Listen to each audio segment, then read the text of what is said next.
Great. So it's our great pleasure to have Aditi with us today. And just to give a brief background about Aditi, she has a postgraduate degree in industrial mathematics with computer applications, and she worked in the IT sector for a few years, and then as a software consultant in an NGO for about 3 years. During her work with the NGO, she completed a course from the Ecological Society in Natural Resource Management in Pune during the year 2012-2013. And that course turned out to be a turning point for her. So in 2014, along with some like-minded people, she founded Jeevit Nadi, which is the Living River Foundation, with a vision of rejuvenating rivers through people participation. And in February 2016, she created the Brown Leaf Forum with a vision that not a single dry leaf should be burnt in India. So Aditi, we are very happy to have you with us. And just to begin with, I was wondering if you can share a bit about your journey and how all of this, how this initiative started, and what have been some of the challenges, high points for you while doing so. Sure, absolutely. Thanks, Deborah, and thanks, Afar, for making me part of your initiative. And very happy to be here. So, hello, everybody. So, I will start. So, Brown Leaf Forum, we work with the goal that not a single dry leaf should be burnt in India. And I will share a bit about how what the concept is and how I came about it and everything. So you have the photograph that you see here. It's a common sight actually. So around mid-October, leaf fall starts in India, and pretty soon all the horizontal surfaces inside get covered with layer of dry leaves. And so this is a pretty much sight wherever we go across across India in any city.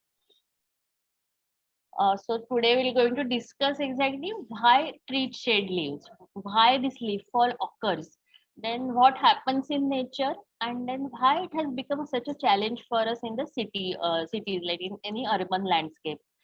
Then why burning of leaves is not good. We will discuss that in detail. It's not that only because I'm saying that please don't burn dry leaves. It's not why we'll go into that rationale of that. Then if not burn, that is the main question, that if not burn, what one can do. So what is exactly the solution? So we'll discuss the solution part of it, and then we'll discuss how we can help in this. So why treat shade leaves? Actually, in tropical areas, this is the adaptation by the trees to cope with the summer months, because during summer the first thing, the direct heat, scorching heat from the sun rays, and then there is water scarcity. And so to cope with that shortage of water in the coming summer months, trees have adapted this methodology to conserve as much as water possible. And this preparation for summer months starts right from the winter. So around mid-October, as I said, the leaf fall starts. So we'll just go into details of that, a bit of botany. As we know, the root system of the trees, it absorbs water and nutrients from the soil. The water and nutrients are circulated all throughout the tree body, and there are small pores on the surface of the leaf. It's called stomata, and through stomata, this water is thrown out. And so when in summer months, when it's essential to conserve as much water as possible, the strategy to conserve water is to get rid of these leaves, so that these are the outlets of water. And so by shading these leaves, the tree is able to hold on to whatever water is available. And so that's why right from October, this leaf fall starts. The trees start shading leaves, the trees that shade all of their leaves for some duration of the year, they are called deciduous trees. So it comes from the word decidere, Latin, to fall off or to get rid of. And so deciduous trees are the trees which become completely leafless for some duration of the year. So for us, leaf fall, the leaf fall challenge is posed mostly by the deciduous trees, because in a very short duration, a lot of leaf litter is going to get generated because of these deciduous trees. Then other trees are like evergreen, semi-evergreen trees. So every tree shades leaves, but in evergreen and semi-evergreen trees, that leaf fall occurs all throughout the year. It continues all throughout the year. Tree never becomes completely leafless. So the trees keep shading leaves, but it is not such a challenge because it is spread out all throughout the year. But in case of deciduous trees, within 1 or 2 months, they are going to shed all of their leaves, and that's why the volume of leaf litter that gets generated by deciduous trees is very large. So when we talk focus more on deciduous trees. So maintenance people ask if other leaves are not acceptable for brown leaves. So that's why I'm discussing that all leaves are equal for us, no discrimination. But we discuss more about deciduous trees because they pose the most challenge in urban areas. And then what happens when trees shed leaves? The leaves fall off, and when there is no human interference, so in natural landscape, what happens? The leaves remain on the surface of the soil around the tree. They remain as it is all throughout the summer. And then when the rains arrive, the leaves decompose. They break down, they decompose, and all the nutrients that are there in the leaves, they get dissolved in the water. They are returned to the soil, and they are available in that soil for that roots for the tree, in the form in which the tree roots can absorb it. So this is as you can see, this is a cyclic nature. That in nature there is soil to soil principle. So what happens? Nutrients or output from one process is input to some other process. So there is no end as such. So it goes on and on because it is cyclic, circular. So there is no end. And we'll just have a glimpse of what happens in nature. So this is a typical natural landscape. There is no human interference there. And so as you can see, the leaves have fallen. They remain there all throughout the summer months. So it is not only beneficial for the tree, but it is beneficial for the soil also, because as you can see, soil is completely covered with this layer of dry leaves. So because of that, during summer, the harsh sun rays do not reach soil directly. And because of that, even soil is able to retain moisture longer. Also, there are various insects that are present in the soil which are responsible for soil fertility. Microbial activity is going on in the soil, and because of this moisture that is retained, this activity can go on. So whenever you see the soil that is at the roadside, which is constantly exposed to sunlight, you can see it is very hard. So just by looking at it, we know that there is no life left in that soil. But opposed to that, if you just take a handful of soil from such a landscape, you can see it is moist, it is dark in color, so it is teeming with life. So that's why these leaves serve as a protective layer for the soil during summer months, and in monsoon they are going to decompose and they are going back to the soil. So when a tree is growing, it takes many nutrients from the soil, and part of those nutrients are present in these fallen leaves. So the soil which has lost the nutrients, it gets back because the leaves decompose there itself, and nutrients are returned to that soil. So in that way, it is a cyclic process where nutrients are also used and reused. So in nature, there are no infinite resources, but it is able to manage because there is cyclic processes where each nutrient is used and reused again and again. And exactly what happens in urban landscape, it's just a representative photo. So this is our urban landscape where there is no soil surface left actually. So all the soil surfaces are capped because of this construction layers. So there are building constructions are there, roads are there, footpath are there, paver blocks are there. And so because of this, here also the same process happens. Leaves fall, since they are biodegradable, they are anyway going to decompose. And but here they don't return to the soil. There is no way they can go back to the soil, so they just remain as that slush or that mud on the concrete surface. And that's why it becomes not a very, it's not a pleasant sight for us. It becomes little inconvenient for us. And that's why leaves have become such a great challenge for us in urban areas. And that would happen in last 50 years or so, because in olden days, as you remember, there used to be bungalows, there used to be some backyard where there used to be a ditch where people just people used to deposit dry leaves, kitchen waste, and everything is to get composted. But now, since our lifestyle has changed, the space is becoming sparse and sparse, and that's why this has become a problem. So in urban areas, why this natural process which has been going on for ages, why it has become a problem? Because we don't have space and we don't have soil surface. So this is the typical where the leaves will decompose, but they will not go back to the soil. So that soil to soil principle, that is not happening here. So that is the thing. In nature, there is no concept of waste, because all processes are cyclic. So as I shared, that output from one process serves as input to some other process, and so there is virtually there is no end. And waste, a concept of waste is introduced wherever there is human habitation, because most of our processes are linear. So we create something, we utilize it, and then we throw it away. So this is the point where this waste is created. So in case of dry leaves or many biodegradables, any kitchen waste you say, which is biodegradable actually, but because of this design in the urban landscape, it has become a linear process. Though they are going to decompose, but they are not going back to the soil, and that's why they end up as waste. So as you can see, every horizontal surface has been covered with layer of dry leaves, and this is really a big challenge for the cities. So first we'll discuss why we should not burn dry leaves, because as you can see, when this as I said, the deciduous trees are going to shed all of their leaves in a very short duration.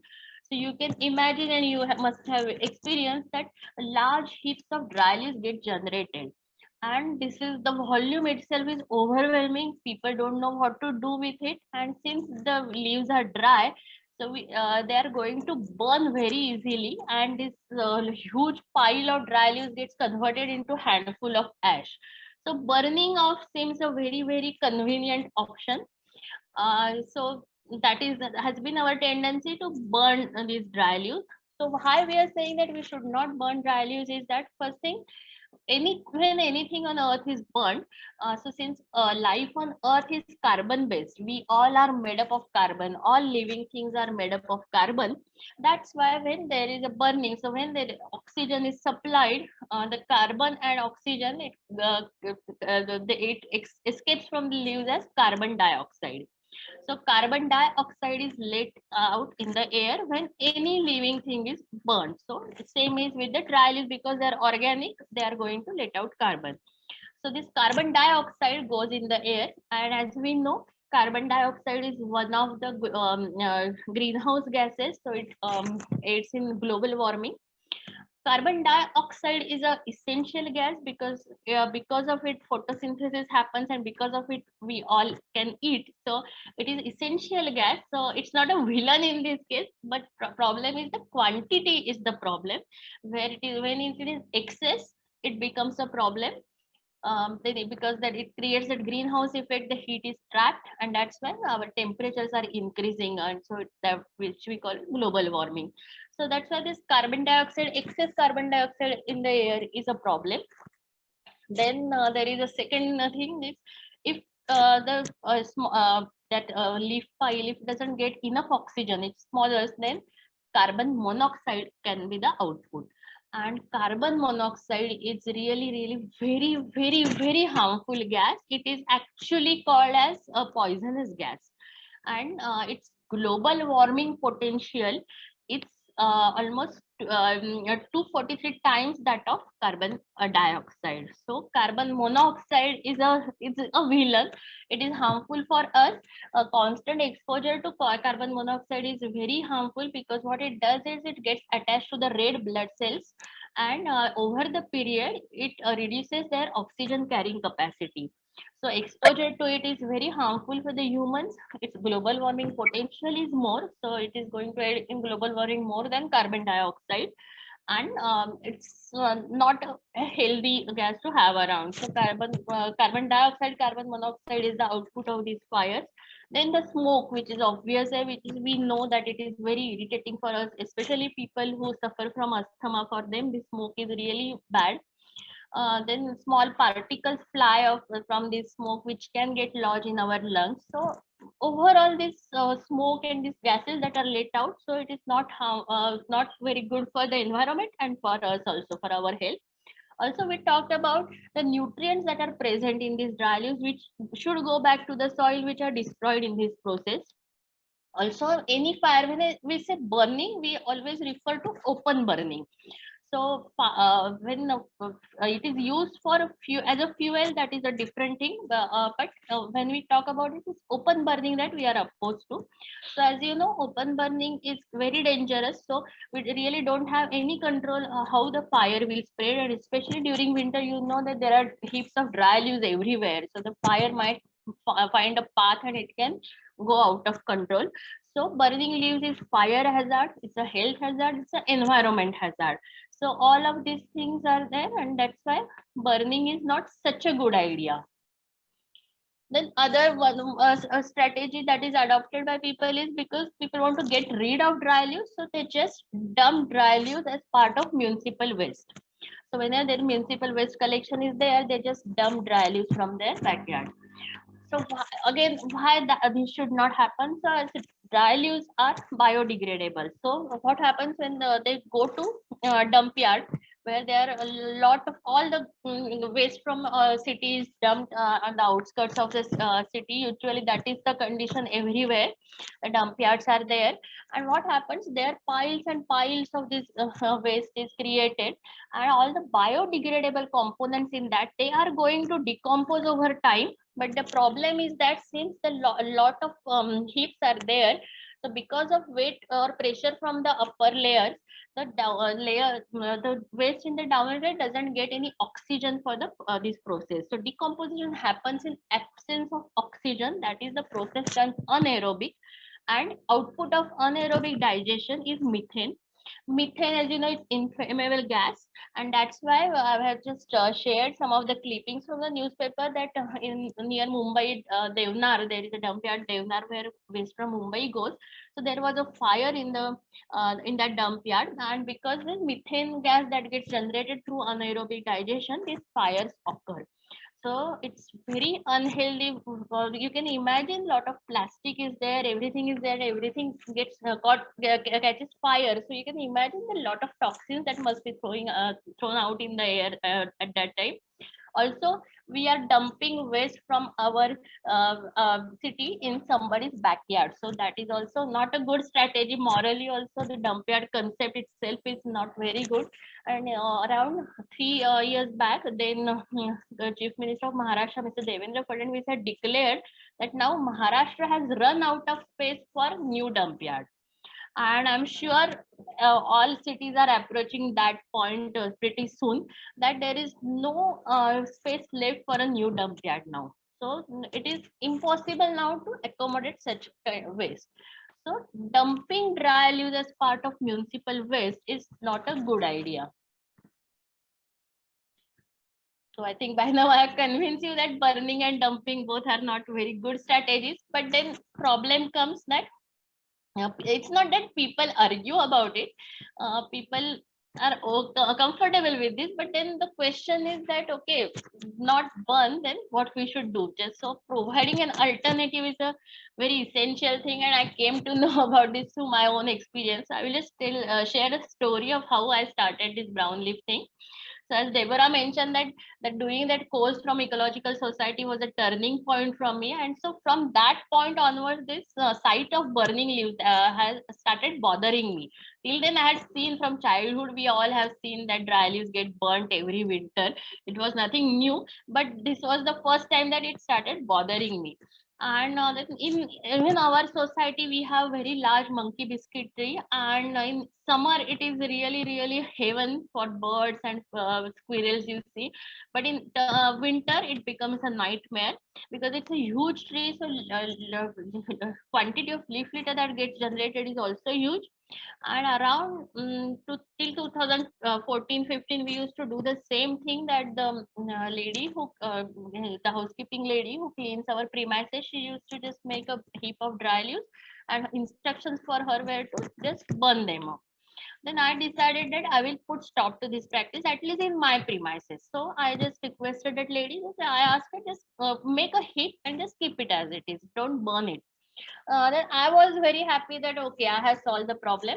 And around a month went by, and then the lady came to me and said that now the heap is very large, and now people will start complaining about it. So exactly what you're planning to do with it?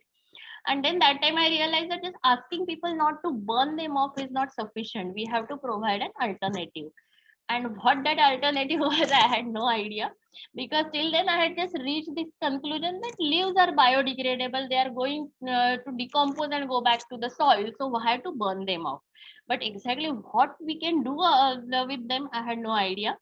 So I turned to social media for help. So I just created one message that okay, I have so many dry leaves, and what are various options to deal with these dry leaves. And I just started sharing that message on every WhatsApp group that I was a member. Then this lady in the picture that you see, Sujata, she replied. I mean, I got many replies actually. In that, Sujata's reply attracted my attention, because she said, or rather, she offered that she can take away each and every leaf that my tree shades. And then that was interesting thing. Then I just went to my nearest grocery shop. I got 5 gunny bags. Then with the help of that lady, we both of us collected those dry leaves in gunny bags and just kept those 5 gunny bags ready for Sujata. So very next day she came in her car, and she carried those 5 gunny bags in car boot.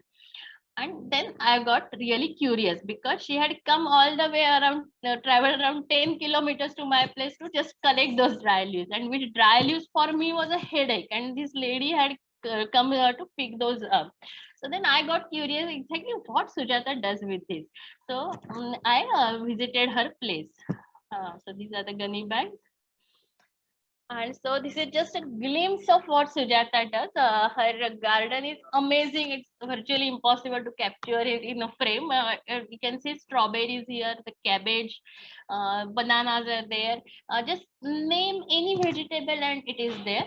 So I will just tell Sujata's story now. So Sujata belongs to farmer's family, and she resides in a society in Pune. It's a bungalow society, and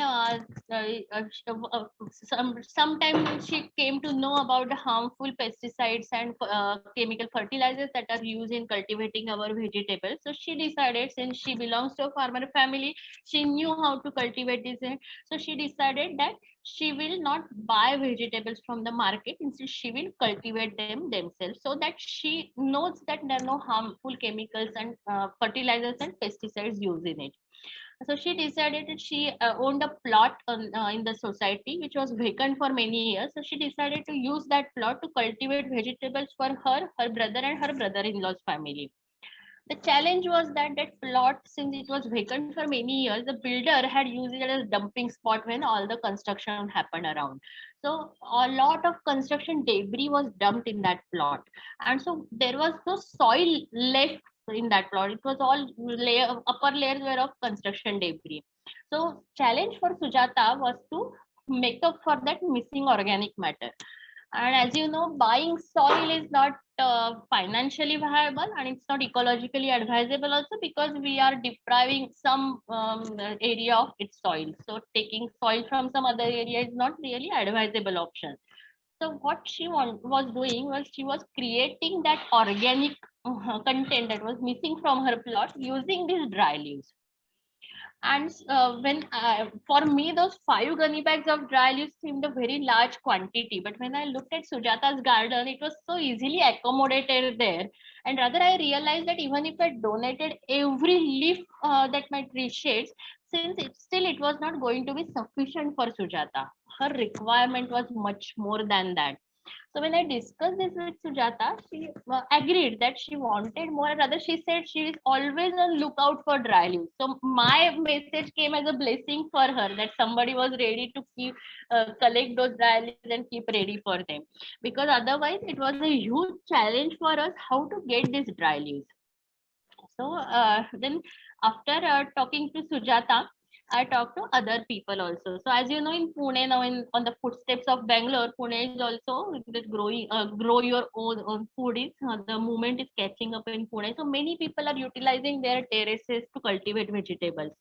So especially for terrace gardeners, dry leaves are very useful because they are very easy to carry up to the terrace. They are light in weight, so compared to soil, it's actually safe. They are safer for structural integrity also. These terrace gardeners need dry leaves, and they are constantly on lookout for dry leaves. So that was a what is an eye opener thing for me. So till then, my thought process was, since dry leaves are biodegradable, they should not be burned because they are going to return to soil. So my conclusion only was that leaves are not waste.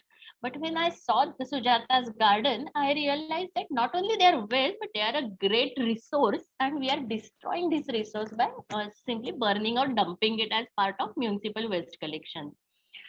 Then when I discussed this with Sujata and other terrace gardeners, I realized that though dry leaves, as we know, dry leaves are available everywhere for at least 6 months of the year. Then why it is a challenge for these people, that why they are not getting enough dry leaves, is that because dry leaves are considered as waste or garbage, whenever there is a heap of dry leaves, lot of waste is dumped in that.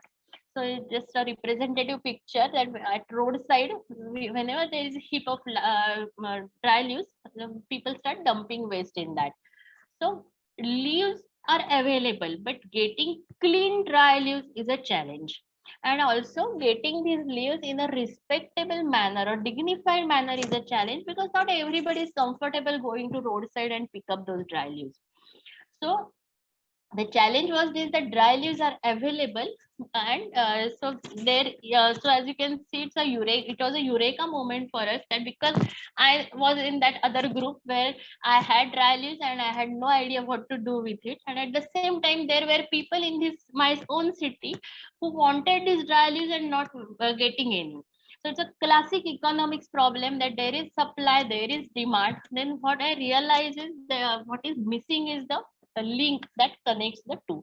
So there is a leaf. There are people who have dry leaves. There are people who want dry leaves. All we need to do is to, bring them in a same platform, so that person who has dry leaves can donate them to the person who wants dry leaves. So at least a proportion of the problem will be solved here. Because why I'm saying proportion, because right now we are just considering the leaves that fall in the private premises, like the premises of my building. So we are not right now tackling the issue of curbside or roadside leaves, because there is no control over what is dumped in that. But the leaves that fall in the private premises are under control, and there this leaf donor and leaf taker can come together. So that connecting link was missing. So I realized, why not I create that link, or I create that platform where these two type of people can come together, and then we can tackle this problem at least at some level, some proportion, or some leaves we can save through this exchange. So that's how I then started with. So social media has been a blessing for me, where I use WhatsApp, Facebook extensively. So the first free website that I created, and I created one Facebook page, and I started propagating or sharing this concept, that okay, I have this idea that this something like this can be done.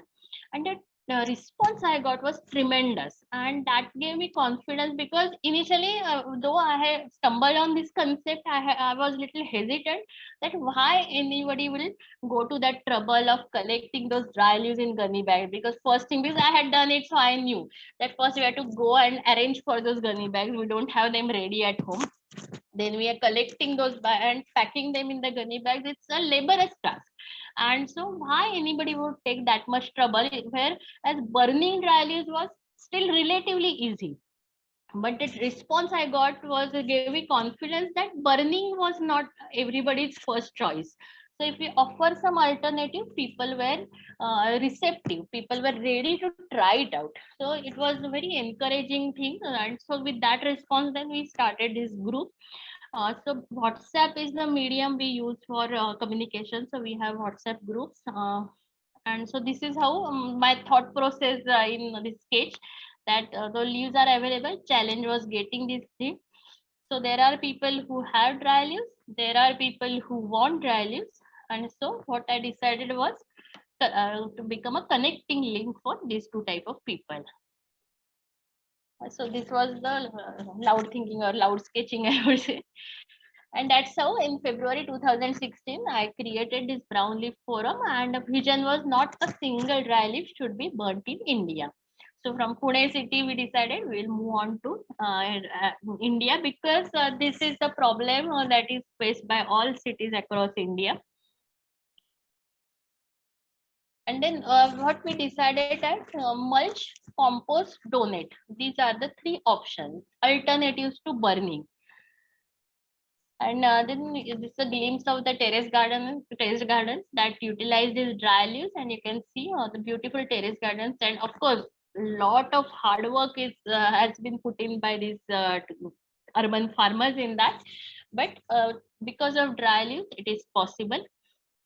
And so all these dry leaves which would have gone up in air as smoke, or would have been burnt, they are now going back to the soil in these gardens, and these beautiful gardens are blossoming on them.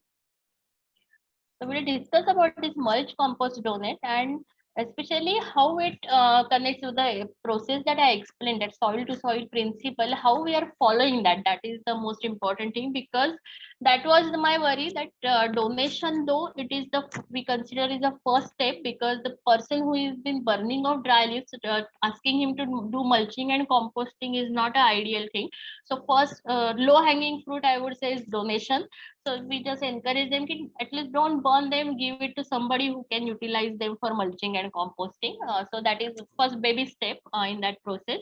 But our preferred order is that first mulching, composting. So as far as possible, dry leaf should be utilized in the same premises, and then surplus can be donated. Or in extreme circumstances, if it is these two options are not possible, then donation is the option, but it is still a last resort, and I will also explain why I'm saying so. So what is mulching? Mulching is we are simply replicating or copying what happens in nature. So as I explained that leaves fall, they remain on the ground around a tree for all throughout the summer, and when the monsoons arrive, they decompose and return to the soil. The same process we are going to do, but in urban landscape, as you know, it's not possible that in our premises we cannot have leaves just lie there all throughout the summer where they have fallen. So because as we discussed that many soil surfaces are not available, space is not available. So what we do, wherever when we create a garden, so as you can see here is a plant bed, or we have a few pots in the balcony. So wherever we are doing some gardening, so the rule of thumb is that soil should always be covered with layers. So it can be a green mulch, so the grasses or creepers that actually we observe in monsoon, or other than monsoon months, then this can be brown mulch. So with, as you can see here, that I just we take some leaves, we crush them, and we spread them over the soil surface. So soil surface should always be covered with layer of dry leaves or green mulch. And so this way what happens is that we are exactly doing what happens in nature, only we are modifying the process a bit, because we cannot have the process as it happens in nature. So whenever we have a terrace garden, or if we have few pots in our balcony, so the scale of the garden doesn't matter, but wherever there is a plant, there is a potted bed, just make sure that you cover it the soil with a layer of dry leaves. And because of that, the soil gets protection, the soil is able to retain moisture longer. So we are conserving water in the process. Also the microbial activities continues under this layer of dry leaves. A lot of insects that are essential for compost, that we will discuss in composting section, so they also find shelter under these dry leaves. And with constant watering anyway, what happens in nature because of rains is going to happen here, that leaves are going to decompose, they are going back to soil, so all the nutrients are going to go to that plant. And so we have to keep on doing this mulching, because this layer is going to decompose eventually, and so we will have to replace it with next layer of mulching. But so with this process, we are following nature's soil to soil principle with a few modifications to suit our needs. So you can see this is a large pot. This is a small this bed on plant bed on my terrace garden, whereas this is a very huge plot. And you can see the outputs, because it constantly gets nutrients. So this is a real photo. It's from Millennium School in Pune. Then composting. Composting is, again, we are doing the same thing. So what we're going to do is, what happens because of rain, that when monsoon arrives, leaves break down, they decompose, and nutrients from them are returned to the soil. The same thing we are going to do, but again the challenge is that in urban landscape we cannot have that cannot wait till rains arrive. We cannot have a 4 months of dry leaves layer lying as it is. So what we are going to do, we are going to select a spot that is convenient for us. We are going to take leaves there, and we are going to do what rains do. Means whatever happens when the rains arrive, we are going to provide those conditions, and we are going to accelerate the process a bit, so that that composting process is faster, because we have scarcity of space in the city. So the same thing that happens in nature is going to happen, but with a few modifications. And when that compost is ready, it is going to go back to the soil. So that soil to soil principle is again followed, but with, as I said, to few modifications to suit our needs in the urban landscape. Then there are these three methods. Pit composting, where we just have a ditch where you just deposit these dry leaves, and then you can see in the picture there is a pipe that is sticking out from the pile. So I will explain what that it is. Then pile is something where we have this heap of dry leaves, and the other thing is that we construct some enclosure where we deposit these dry leaves. So any method is fine. Only thing is that enclosure composting looks neat. It seems as if some serious project is going on, so people prefer it to pile or pit composting. So but any process you take, that is fine, it's no problem. Whatever works for you, you should go for that.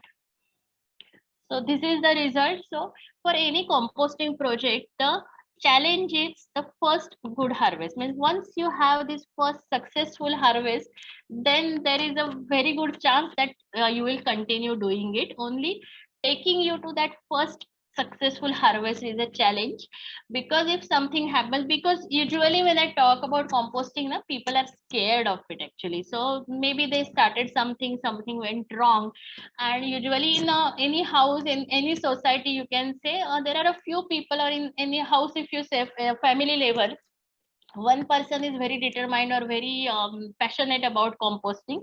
Other people are usually indifferent or opposed to it.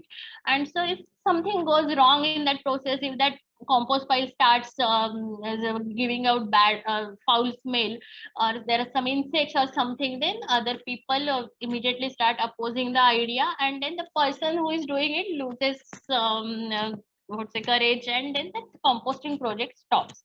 And usually then that is the always the back of the mind whenever we discuss composting, that they have this bad experience of that, and that's why people are little hesitant about it. So I tell them that it's not nothing different from making curd from the milk. So making curd from the milk is something very, very, very familiar. We all families in India, we do it.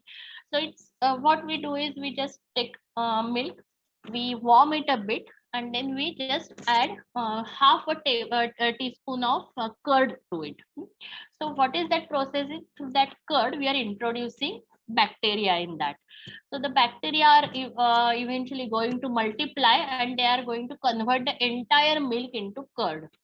So all the hard work of converting milk into curd is going to be done by the bacteria. What is our role in that? It's only to ensure that conditions are right for that bacteria to grow and multiply, and that is temperature of the milk. So we cannot have this, we cannot just take milk from the fridge and put curd into it, because it won't happen, because the temperature has to be right for the bacterial growth. And that is the only thing we are expected to do, because as I said, the hard work is going to be done by those microorganisms. Only we are ensuring that the conditions are proper for their growth and survival. Same is for composting. So what again, there are two type of composters. One is mechanical composters. So as you can see, the dry leaves, they are, or any organic matter for that matter, they are going to break it down. And so those mechanical decomposers are the insects that are present. So there are various insects. Sorry.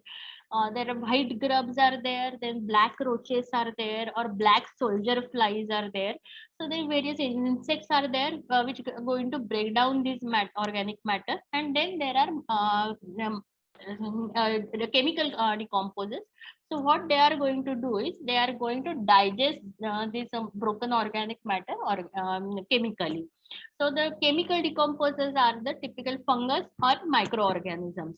And so bacteria, various protozoa are there, so all they are going to decompose this. So these two type of decomposers work together and all the matter is decomposed. The good thing or bad thing, I would say, first we'll discuss the bad thing, that these insects are not very attractive category of creatures. We don't like insects. We are either scared of them or we don't like the sight of insects. So first thing, so whenever there are insects, there is a repulsive feeling that something has gone wrong and I don't want these creatures in my house. So that is the thing, and that is where most of these composting projects fail, because insects are seen. Now the good thing is that these insects, they arrive on their own. We don't need to bring them from anywhere. Whenever there is organic matter to decompose, they are going to arrive on their own.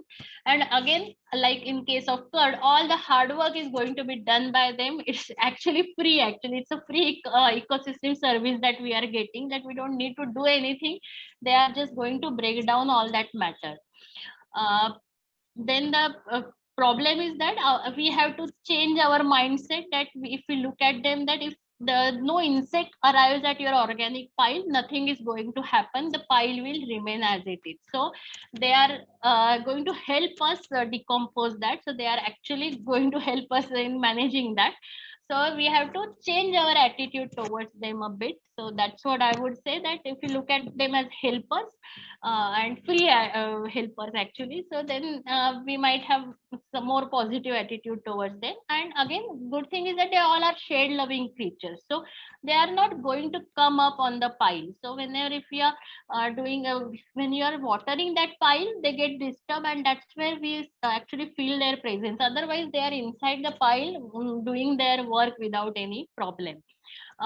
Sometimes if the pile is in sunlight, then maybe some creatures like black soldier fireflies, they can come out looking for shade, because they are shade loving insects. So just simply cover your pile with a newspaper. That's all, that will do the trick. So sometimes it happens that is black soldier flies, they or black roaches come inside our house looking for shade, but that is the problem. They do not survive outside this composting pile. So just cover it with newspaper and that will do the trick. Again, these black roaches, they look like cockroaches, slightly different than the domestic cockroaches that we see, but again that is again one side that scares people off. But these black roaches are different from domestic cockroaches. They do not survive outside compost. So sometimes if they by mistake wander in, but they are not going to take over our house like domestic cockroaches do. So just don't worry about them. And microorganisms, they are fine because we don't see them. So they are constantly at work, but we don't see them. So they are doing their work without it. Only insect is something. Just remember, if you see the insect, it's not a problem. If you don't see any insect in your composting pile, then you are in trouble. So just remember that. And then next thing is that there are few conditions that I mentioned, that we have to ensure that conditions are right. So these conditions are, for sake of simplicity, we call them ATM. So it's aeration, temperature, and moisture. So aeration is that we have to provide oxygen to the process, because we don't want that process to turn anaerobic, because as I said, anaerobic process, though it is a natural process, the output is methane. Methane has a foul smell, and that is where most of these 80% of the composting projects fail, because there is a foul smell from the composting pile. So we have to just take care that the composting pile is getting enough aeration, and there is no water logging. That's why, as I mentioned, that here we are taking care of it by design itself, where there is a pit, where there is a soil to absorb excess water. In pile also there is a soil surface below. In case of enclosure, as you see, all enclosures are porous. So there is no water. So whenever water logging, if you are doing it in a drum or something, or in some pot, and if water gets deposited then or accumulates, then because of that, all the or the pile gets excess water, then all the pockets in that are filled by water instead of air, and that's why it the process turns anaerobic, and it starts giving out foul smell, and it is really foul smell that I can understand if people get concerned with that. So here by design itself we can take care of it. So just ensure that whatever you're doing, it's porous, so that if you're using a drum, or when you're if you're starting it for the first time, I would suggest, instead of going for anything new, use whatever is available at home. So if you have a drum, that is fine. If you have a leaky bucket, it's fine. So as a bucket, it's of no use, you can use it for composting. If you have a earthen pot, you can go for it. So just ensure for a bucket or for a drum that you just poke holes towards the bottom, so that if any excess water will flow out, and it won't get locked in the at the bottom of the bucket. So that is the only thing about aeration, that we have to make sure that pile is getting enough air. That's all. Once we get that, 80% of our work is done. Then second component, temperature. Again, in being in India, we don't need to worry much about this. This is taken care by the sun. In northern India, sometimes when the temperatures go down in January or February, uh, process can slow down a bit, but it's no challenge. Whenever temperatures rise, the process will pick up. So temperature is something we don't need to worry about in tropical country like ours. Then ATM, M is the moisture. That is something we need to provide. So if we are using kitchen waste and dry leaves, then again that is not a problem, because kitchen waste is almost 80% water.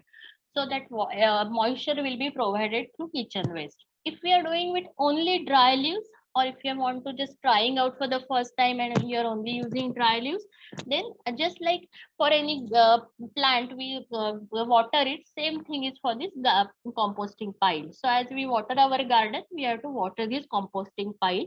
You can use gray water from the kitchen, or the water that you use to wash rice or dal. We can use that, don't need to use fresh water for that. And so just keeping that pile wet is, and that's, so it should be like, we always give example of bhel. The consistency should be like bhel. That should not be too wet, because it will turn anaerobic, but it has to be moist actually. So that moisture is the component that we need to actively manage. And so if we take care of this ATM, and if when we reach first harvest, so this is the site of the first harvest, and it is so beautiful, and it's like earth, smells earth like, and it's so nice actually, feeling it's so nice. So once we reach that successful harvest, usually composting projects continue. And so at society level, there could be some challenges that I will discuss in question answer also. And now with that mulching, composting, those are the two priority options, I would say. If at all mulching, composting is not possible, or in societies we have experienced that in Pune there are societies which have some around 200 or so trees. So they do mulching and composting, and still they have surplus dry leaves. So then donation is the third option. So as I explained that where there are, somebody has dry leaves, they collect those dry leaves. They have to ensure that there is no waste mixed with dry leaves, and the segregation is their responsibility, and then they can donate it to the person who wants dry leaves for mulching and composting. So even in donation, we are following this soil to soil principle, though leaves are not going to the soil from where the tree has taken the nutrients. So that is the flip side of this, that the leaves are not going in the same area, but they are going back to the soil in some other area. It's just in, like in my case, the leaves shed by my trees were going into Sujata's garden. So they are going back to the soil, but not in the same soil. That's why donation is the third option, the last resort, I would say. Though we started with donation, the idea of brown leaf was born through this donation concept, but still we suggest that this is the last resort. So we encourage people to do mulching and composting, which are more like what happens in nature. And again, donation, only thing is soil to soil principle is again followed. So there is no waste. Leaves are going back to the soil only in some other soil. That is the donation option. And so how it works in the community is, the person who has dry leaves, they just drop a message. So they mention the contact number, they mention quantity of dry leaves. So for us, we have taken as a convenience that one gunny bag of dry leaves is a unit. So they mention how many gunny bags of dry leaves they have and the area. Then the person who wants dry leaves and for whom that area is convenient, they respond. Then they decide mutually convenient time, and then picking up dry leaves is responsibility of the leaf taker. And that's how this exchange takes place. There is no financial transaction involved in this. All this happens in the on principle of collaboration, that one person has some resource in surplus and the other person wants it. That is the simple principle. And since its inception, we started initially in the first year itself, we exchanged 10,000 gunny bags through this forum. And then each year that number has kept increasing, and now that it has gone in lakhs. There are some farmers who bring their organic produce to the city. So they realize that while going back, their truck goes empty. So while going back, they take dry leaves from the city also. So they are able to consume a lot of quantity because they can take it or accept in truckloads. For a typical terrace gardeners, they can manage 4 to 5 gunny bags of dry leaves at a time. So this is how the exchange takes place. And one thing I would like to share, that when we started, the people who were taking dry leaves, they started sharing pictures of their garden. So this is a cabbage from my garden. This is a cauliflower from my garden. Just as it was their way of saying thank you to the leaf donor for the leaves. And it just started off very easily or naturally, positive impact, because when the people saw the output, means theoretically it's telling people that okay, dry leaves is a great resource, please do not burn them.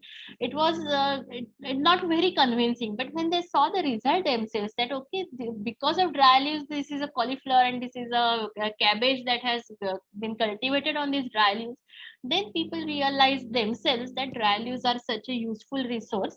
And so we lost many of our leaf donors. I'm very glad to say that, because they realized that they were giving away their dry leaves and they were buying fertilizers from the market, and they realized the contradiction in their actions, and they started utilizing their own dry leaves in their premises or in their gardens. And that way, means it was a conversion that happened without us planning or without we seeing. So it was very nice thing that happened through this collaborative platform. And because we had this social media like WhatsApp, where people could share or talk to each other, so it was possible. So just a glimpse that this is a challenge that is there everywhere. And and we saw why it is a challenge in the city. So we are at point where we are, so going back is not possible. So whatever soil surfaces are available, we have to make use of them. And so these are the three mulch, compost, donate, three principles that we think that will solve much of the problem. And so we can come together, we can create these such communities, and we can collaborate with each other to do this. So even for mulching and composting, a lot of ideas are shared on the WhatsApp groups that we have. So many people are starting off, gardening. So a lot of advice is available within this group itself, and people are very eager to share their experiences, guide other person in that. So it becomes a very nice collaborative community, and where not only leaves now, many things are shared. So these ideas are there, seeds are there, saplings are shared. So it becomes a very collaborative community that, and we have experienced that in our city. So now we want people to take charge and create such communities in their cities. And even sometimes actually create, when I say that okay, you create your community in your city, it's a scary thing for many people, that okay, how can I do that? So what I say, that just go on looking for a taker around your area. If we have leaves and right now you are not able to do mulching and composting, start with donations. So take baby steps, and first start with donation, then eventually go for mulching and composting. And how you can look for leaf takers around is that main leaf takers are all around us actually. So whenever you just look up and you see that from some terrace you can see some trees are picking, that is your leaf taker. So in your lane itself you will find these leaf takers, so you don't need to go all the way, or we don't advise that also, that taking leaves all the way from any place. So now even Sujata has found many leaf donors around her area. Only for the first time she traveled 10 kilometers to take my dry leaves. And actually it happened on the group that there was one lady who had just started off a terrace garden, and she was in need of large quantity of dry leaves. And on the group itself, she found out that just 2 buildings away from her, there was a lady who had 5 large trees in her premises, and every week she was burning dry leaves. So through this group, they connected and they realized they're almost neighbors. And so now they have set up this system. So you will find leaf donors and leaf takers everywhere. So we have to just go and actively seek each other out, and establish such exchange systems, so that a large proportion of our problem will be solved. Then to help people, we have created a guide, which is a downloadable PDF on our website. So I just provided a link here. I will also provide it in the chat. And also I have written one ebook where we can start such a brownleaf community in your city. If you want to go that extra mile and want to create a city-wide community, that is also possible. And let me share, I am a biggest introvert, and still it's because that is usually the point that people say that I am an introvert, how can I create such things. I will say, if I can create, anybody can create, because I am an introvert. I have written everything in that book, that how you can overcome this. And to start anything, you don't need to know everything. That is the one thing I will share, because when I started, as I said, I had no idea that dry leaves are so useful. I had never done composting till that point. But it did not matter, because when I just propagated this idea, or when I shared this idea, so many people joined in and so many people offered help. So I did not be an expert to do that. So eventually I picked up things, and I understood many things. I tried composting, and I'm an active composter now. But when I started off, I had no idea about this thing, but I got lot of help from experts. And people were, whenever they see that you are doing it something seriously, people are ready to help. The people are ready to put in their time. So help is always available. That I would just share just as a passing remark, that all you have to do is ask. Help is always available. And so that's all that is from me. Thank you so much. Yeah, it was such an uplifting talk. I think if we were in the same room, we would all have just gotten up and clapped.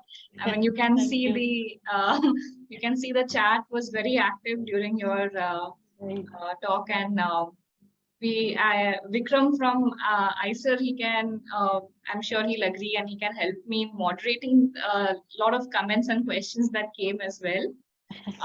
And I think it's just the kind of realistic hope we need. I mean, you know, there is a lot of hope that happens, but then not much happens on the ground. But what you have, talked about is basically being able to leverage on the fact that, people can come together, and these kind of collectives can be made and they can be sustained. And, that's a very clear roadmap with a really wonderful initiative. So yeah, kudos.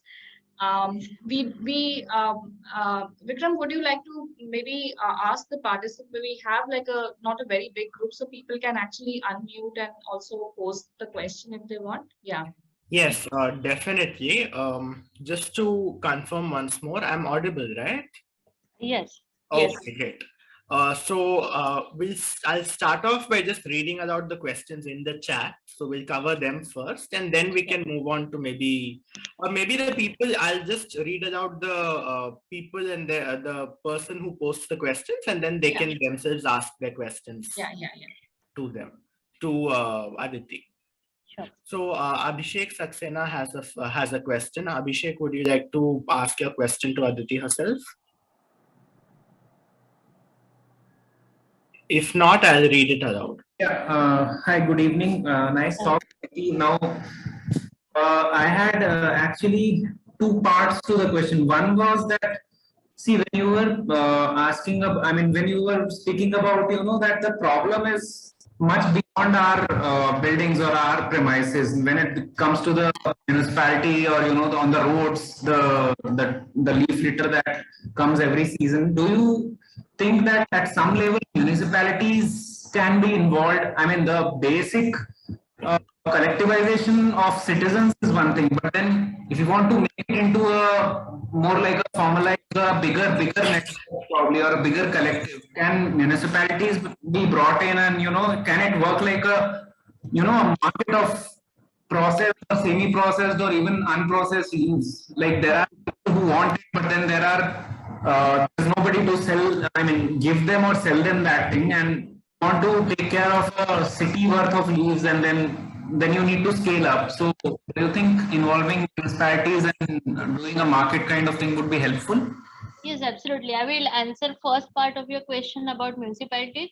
They should be and they have to be involved because they are the ones with large infrastructure, and which for common person, because it's not possible to provide that. And one way I would say, in Pune, what they are doing in public gardens, if you go, which are owned by Pune Municipal Corporation, they almost all gardens now have a leaf shredding facility, and there is a corner in the park or garden where they are doing this leaf composting. So municipality has come forward with this, and I have been seeing change in their mentality actually, where all otherwise dry leaves used to go to dump yard. Now some proportion is getting composted at the site itself.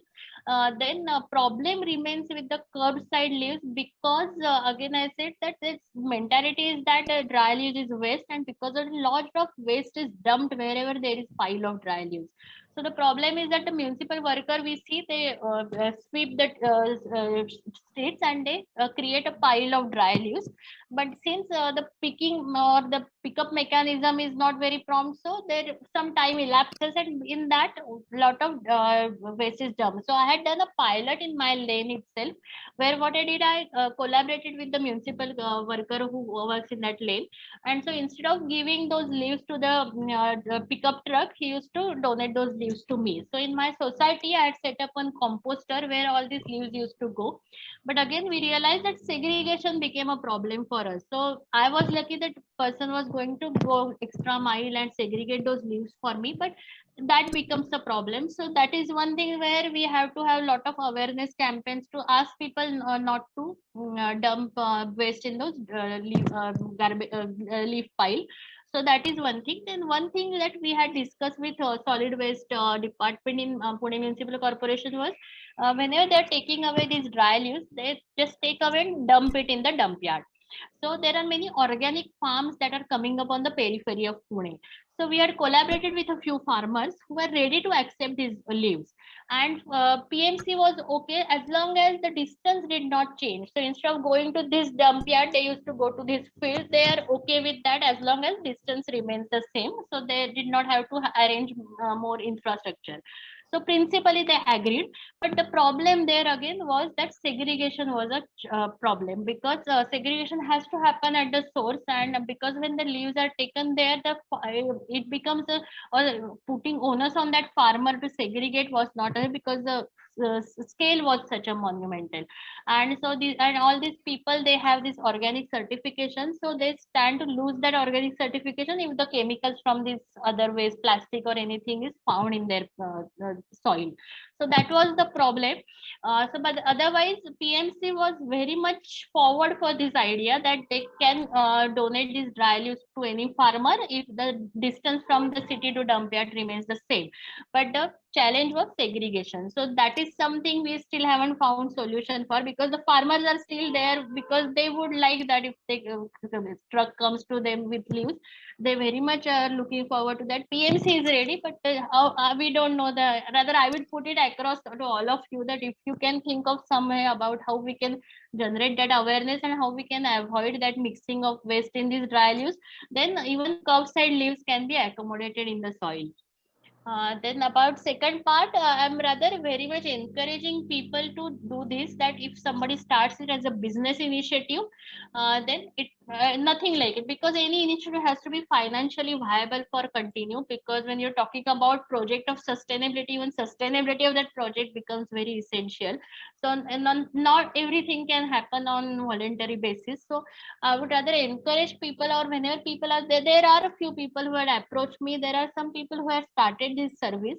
Only economics part is a little difficult, because amount of people are ready to pay for dry leaves, so people can be very hesitant, because dry leaves they see it's a free resource and why somebody should pay for it. But there are people who are now coming up with business models, and it will work. Means rather I encourage people, and even we encourage members in our group to come up with shredding shredder models actually, because in case of dry leaves the volume is a overwhelming thing, that it's such a huge pile that people get just scared of it. So if you do shredding, then it reduces almost to 1/4 of its original size, and it becomes very manageable. So shredding is one of the options where even the composting is faster. It accommodates less space, so it becomes, the project overall becomes manageable. So shredding was something. Then we had one community shredder. Due to COVID, actually we got a little setback, but we had set up a community shredder where people used to come with their dry leaves and they used to shred it. But if shredding happens at the source, then again it will be beneficial. So there are a few business providers who are doing this. So they have portable shredder. They take it shredder to that location, they shred the leaves and then they take away. So then even the transportation becomes makes financial sense there, because a lot of dry leaves are accommodated in the one single tree. So these are a few ideas, but yeah, I would say that coming up with business models and viable business model is a key thing, and it will actually go into it, because with voluntary or collaborative initiatives you hit a limit somewhere. So business model is something which will be really good in future. Thanks, Have I Aditi. answered both your questions, Abhishek? Yeah. Thanks, Aditi. Thank you. Okay. Chavi had to leave, but she had posted a question, and that was about composting, as to how bad are ants for composting, and is the process different if one is living in an apartment building or one is living in a backyard? I'll just combine the composting questions together so you can take them up. The other question with regards to composting was by another person who was asking if the ratio of carbon and nitrogen that is usually required if one does just leaf composting, how is that affected and how can that be directly used? Yeah. Right. So regarding ants actually they are not a problem as such. If they're red ants, it is problem for us to in handling the composting pile. But if the composting material turns acidic, then these ants arrive. So one is to balance it out with alkali. One is that solution. But ants actually do not hamper the composting process. So if you're okay with ants being there, just let it be. They are there if there is, or if sugar content is there, they are attracted there, and they will leave when that content is over. So ants is not big problem as such. Regarding second part, where in society, where in apartment or it should be so actually again it is about the convenience. So as I said, that many people, though they are doing it on land and they have a space available, since they are not comfortable with pit composting or pile composting, they prefer enclosure composting because it looks neat. So again, it's your choice.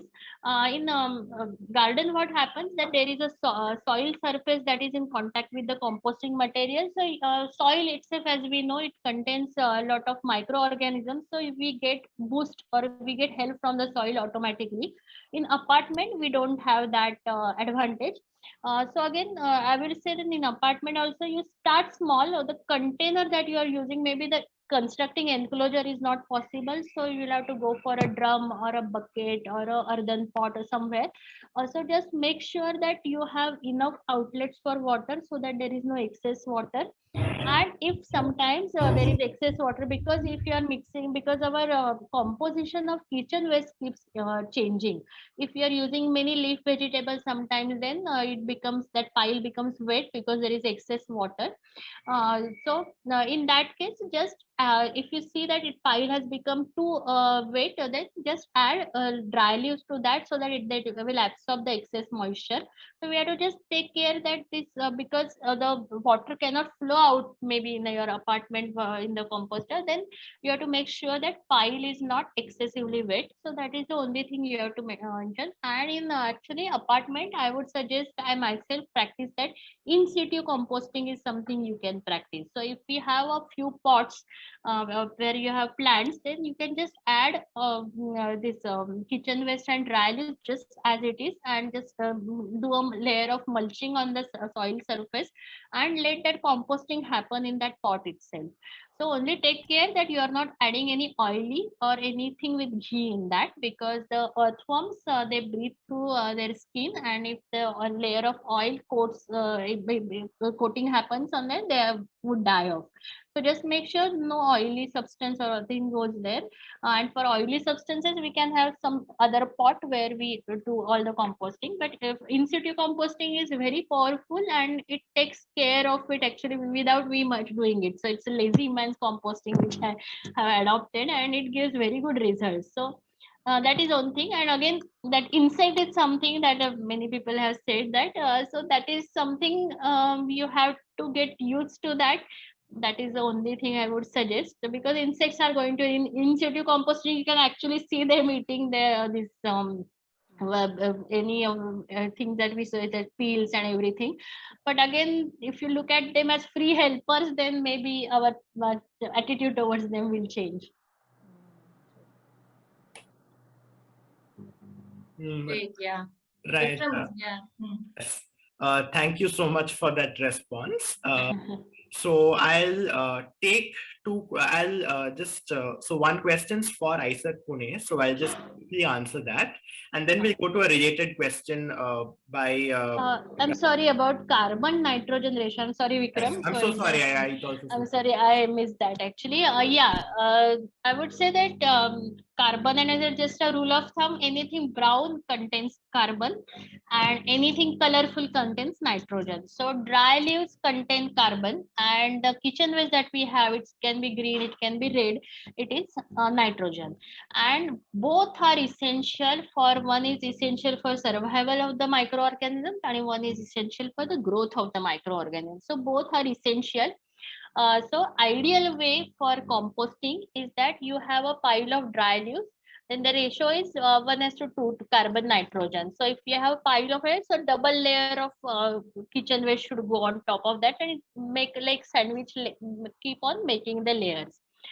So that is how you should go about it. But again, I would say if you're doing a society level composting, and if you're doing the composting for the very first time, then I would say only dry leaves is a safer bet, because of what happens, kitchen waste attracts mice. So they are part of our ecosystem, they are everywhere, and rat and mice are going to get attracted to kitchen waste. So that could be a off-putting thing for people if you're doing it for the first time, and when we are convincing a lot of people in the society to do something, then it might be a problematic thing. And as I said, that with kitchen waste, the composition keeps changing, and it can happen that sometimes excess water is there, and the pile can turn anaerobic. So if you are doing it for the very first time, just till you have successful harvest, I would say go for only dry leaves. So that dry leaves, there's nothing attractive for the mice, so they won't even bother you there. and good process turning anaerobic, the chances are less with dry leaves. And so for the very first thing, just do it dry leaves. So okay, the resulting compost will not be very nutritious or balanced, but that is okay.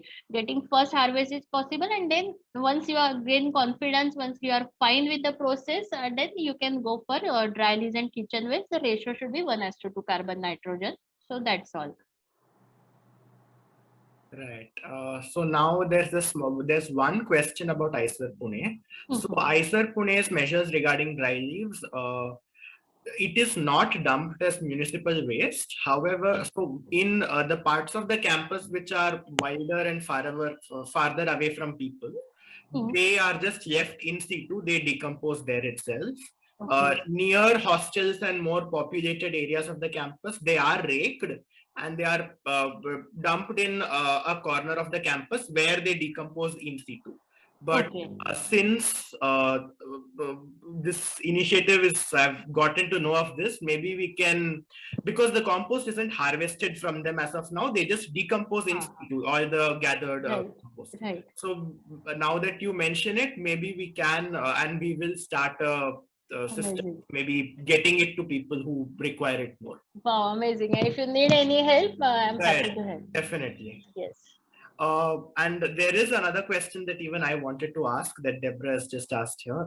So people have many conceptions of critters, rats, snakes, etc.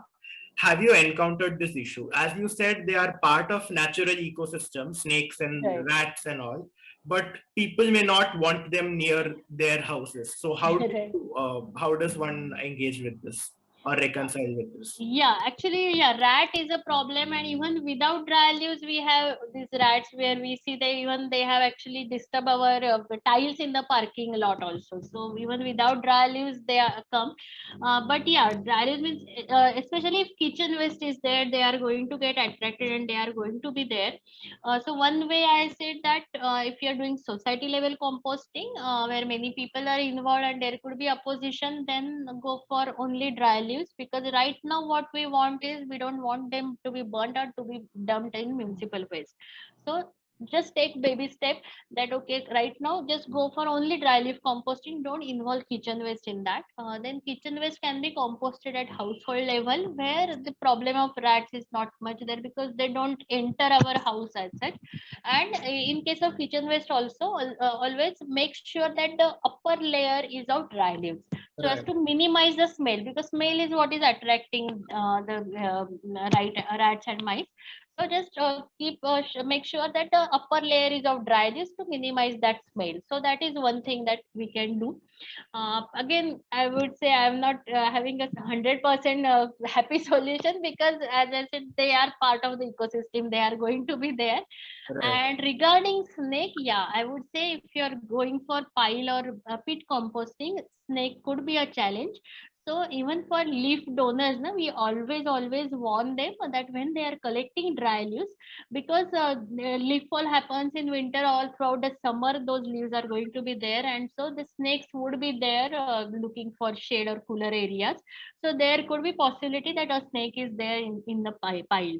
So for all leaf donors, we always advise that whenever you are approaching a leaf pile, just stomp your feet or just take a stick and just what's a bit it around, not on the pile, in the area near the pile, so that because of those vibrations, if the snake is there, you would be able to know.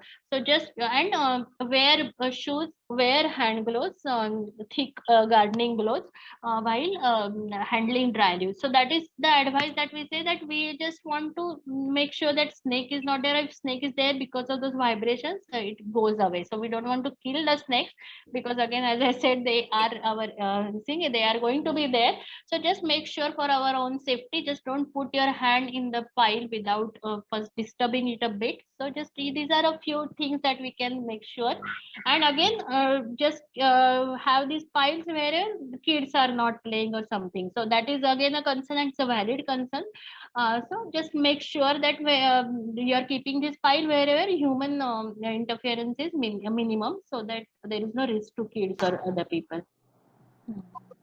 Right. Thank you for the response, because snakes is a fear that even Yeah. has stopped me from start. I mean, I do it in my house, but I have not expanded beyond that because Okay. other people are scared of, snakes. Very rightly so too. But Absolutely. all right.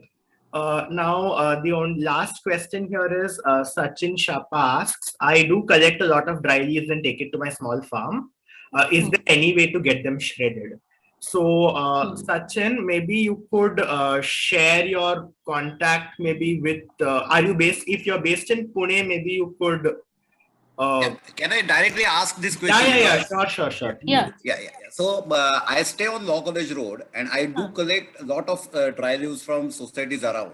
The Okay. biggest trouble is of transport, because, as you rightly said, is there, if I can get any shredding facility in this Hmm. area, at Right. least I can multiply my whatever means carrying of these leaves at least 5 to 6 times, because every time I Absolutely. go by my car, that time I carry my leaves, because otherwise it is not feasible to appoint a tempo and pay for him and take the all leaves over there. I know, I understand. Because if shredding is there, you would be able to carry 4 times what you are carrying right now. I understand the problem. So one thing is there that some people, as I said, we are encourage our brown leaf members to come up with shredder ideas. And so there are a few shredder designs. One design, there is a blog. I will share that link Okay. with Deborah. She can circulate to all of you. One of our members had come up with this design. So it's like a hand mixie, you can say. You can attach it to this thing, and you can just revolve it, and it just shreds the leaves. It's very handy model. You can do it and create it or make it at home. So we have one detailed blog about it. So Okay. we just attach it to drilling machine, and it will take care of it. So that is one solution, that you can just carry it wherever you are taking leaves, and at source itself you can actually do it. And so it's drilling machine, so it doesn't take much of a power also from that donor place. That is one solution. And there are some shredder designs. I will share a few contact numbers also, who are manufacturing them on commercial basis, and they are Okay. portable shredder, because that is one more challenge with the shredder, because it's a heavy duty shredder, then it's not portable. But this is a shredder that you can actually splits into 3 parts. You can carry it in your car. So that it is designed by Mr. Shirish Deshpande. So I will share his video also, and his contact number. So that is Okay. one Yeah. option. Good.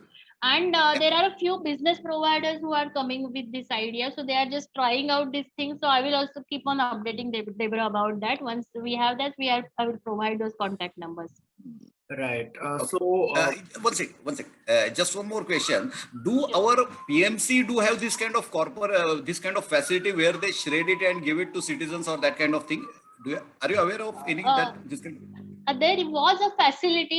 We'll have to see. Actually, they have shredders at various parks and gardens, and at Okay. some this thing also, where they collect this garbage. Thing that centers also, they have shredders. And at one of it, I think in Katras area, and there was one in Koregaon Park, where they used to offer this facility to citizens also. But Okay. I Okay. don't know if officially it is still done, or it was carried out by some sanitary inspectors on their personal level. But it was going on. It was going on successfully. But yeah, actually, good thing that you reminded me. This is something we can follow up with municipal corporation, and we can have encourage them to offer such facility. Good. Thank you. Thank you. Thanks. So, Aditi, just a quick plan for going forward for Hmm. Sachin's question. So, maybe if you had any contacts that you would like to publicly share, you could put it in the chat box. Yeah, absolutely. Otherwise, I think Sachin and you can, or maybe through Deborah, or maybe just directly you and Sachin can take this forward, right? Sure. Yeah. Right. Sachin, if you can share your email ID with us, or even Aditi has, put it there, so we can provide you with any other information going forward. I mean, the amount of interest is so high, and I'm sure we could go on like easily for another, I think, half an hour, 1 hour. But given this time constraint, and knowing, like, Aditi has been speaking for more than an hour, I do not want to impose on her. We'll take one last question, maybe by Amrita. Does that work, Vikram, or do we have? Yeah, yeah, that's perfect. We Okay, don't have anything else in the chat. all right, all right. Hi, Aditi. Can you hear me? Yeah. Okay, that is great. So I also work with plants, and my PhD, I'm doing PhD at Isaac right now. So Vikram, to add to what does Isaac do? We do have a compost pit. We have a big compost pit. If you have visited the greenhouse area, yeah. So maybe we can talk to our authorities, and maybe we can add more leaves to those compost pits. Yes. Amrita, could you just mail me about this? I'll just share my mail on the chat, and you can we can like take this forward, or you can mail the Prutha ID directly. Okay, that's Right? great. Okay. If you're interested. I can also talk to the horticulture head, and we can take it forward. Great. Okay. Okay. Just So my send me a mail so that we can continue with this. Right? sure. Okay. Great. Aditi, congrats. Your talk itself has created a forum right here. I also have one more question. So I went to the website, and then there is something related to flood mitigation there. So could you please talk a little bit about that? Yeah, absolutely. Carbon, as I said, that whenever leaf pile is burned, carbon dioxide, carbon monoxide goes in the air. But if same carbon, if it goes to the soil, it adds to soil carbon. So soil is a very efficient carbon sink actually, and soils that are rich in carbon, they can deal with drought as well as floods efficiently. So what happens when the carbon, they are rich in carbon, so they act like sponge, and so they absorb water. And so whenever we see that now with advent of climate change, we are seeing the heavy rainfall events are increasing. So though average rainfall remains the same, the amount of rain that actually pours down in a time, it's in a very short duration, is very large. So these high rainfall events are increasing, and whenever there is a high rainfall event, we see that lot of runoff that happens. Lot of water, instead of it, even when soil surface is available, instead of it getting absorbed in the soil, it just flows from the soil, and because of that, a lot of urban flooding instances are occurring. So it happens because there is not enough carbon in the soil, and that's why the soil has become very hard. As I said, that soil at the roadside is very this thing, right? It doesn't have any life in it, and it is very hard actually, you can see. So such soils which are devoid of any carbon, so they are not able to absorb that water, and that's why even on soil surface, when the rains occur, the runoff is there. On concrete surfaces, it anyway is going to happen, but even if for soil, so to increase its absorbing capacity, soil carbon is necessary. And so if we send these leaves back to the soil, then the soil carbon will increase, so there is less carbon dioxide in the air, more carbon where we want actually in the soil. And because when the heavy rainfall events occur, soil will be able to absorb whatever that is excess water is there. And in case of droughts, what happens when the soil that is rich in carbon is able, since it is able to hold more water, so for our gardens and this thing, it is very useful, because when there is water scarcity, soil itself has retained that moisture, which is useful. So for drought and for floods, both of these, the soil carbon plays a vital role. So in actually on my website, I have mentioned one case study. It's from my building premises, that we have a patch in our society where all the trees are grown actually, so we don't need to go there to water them or anything. So it is just left on their own, because we just don't need, there is no human activity or human interference there. So for those leaves, what we do, the leaves fall just like it happens in jungle. We do that, we just leaves fall, they remain there, we don't do anything, and they just decompose naturally, because that patch is there, we don't need that patch for any human activity. The trees are happy and all grown up, so we can wait for the rains to arrive and do all that decomposing work. And so that patch is our actually a carbon soaking pit, that I would say that, because it whenever rainfall occurs, we have actually seen that thankfully the slope is such that all the water goes to that spot and it is able to absorb water. So we have actually seen that happening when other building premises flood during a rainfall event. Our building premises do not flood. So that is actually one more thing I would like to add to that ICER composting project, that in your premises, if such spots are there where you can just leave it as it is naturally, and you can even deposit more leaves there just to create this carbon soaking pit. Right. So that would be where there is no human activity and it's not Yes. inconvenience to anybody. We can create such pits, and it is actually going forward that carbon farming is becoming a in thing, because we want, as I said, more carbon in the soil and less carbon in the air. So that's why it will be really essential that dry leaves play a major role in increasing soil carbon. Yeah, that is great. And so I think this particular concept can be extrapolated to areas where there is actually, floodplains, maybe, flood mitigation management that we have, the disaster management. Maybe we can, kind of collaborate and really help people from the great floods that is going through, the remote Absolutely. areas. Yeah, Absolutely. it's a great concept. Thank you so much, Aditi. All right. So I think we have no more questions. Would anyone else, if anyone else would like to ask anything, they can just unmute themselves and talk to Aditi directly. Only if it's a burning question. Right. Sure. In that case, Deborah, would you like to just end the talk formally? Yeah, I mean, what we'll do is we will collate the registrations, and we can send a few links from the website itself. And Aditi, if there's any other material you feel that Sure. that's worth sharing, we can do that. And I think this has been a tremendously energizing talk, and it's been really wonderful to listen to you and get so many ideas and connections that are there. They're implicit, but you have been able to make them very clear for I think everyone.